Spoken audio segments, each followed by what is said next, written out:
So I'm Delia Hawk with the Illinois River Watershed Partnership Executive Director. All right, and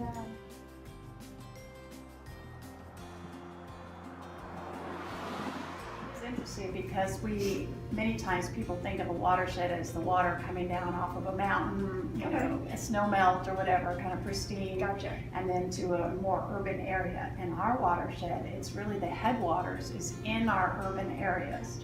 So the actual Illinois River here in Arkansas starts just south of Fayetteville and actually flows north, which is kind of counterintuitive. And then it takes a turn and flows west into Oklahoma. okay.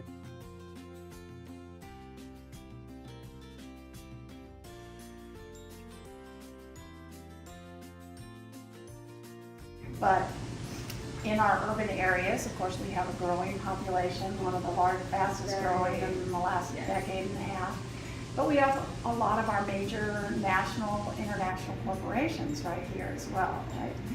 So we are actually, Denton and Washington counties are probably the highest economic development drivers for the state of Arkansas. Both beautiful, we live in a beautiful watershed. We have 48 inches of rain a year, which is pretty awesome. I mean, up in the Puget Sound on the, in the rainforest, they have 48 inches of rain a year. Water. So a lot of the challenge that we have in our watershed is based on nutrients, and the primary one being phosphorus. So over probably several decades, the growth of the poultry industry and the poultry houses.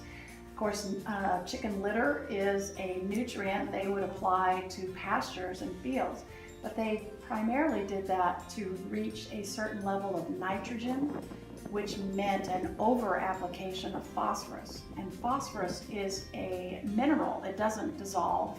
It attaches to the type of soils we have here, iron oxide soils, and binds to that. So then you get both any kind of stormwater runoff or transitioning from a pasture where the phosphorus is bound to the soil. Now you're disturbing it, making development and so on. A lot of that soil washes downstream. So it really happens.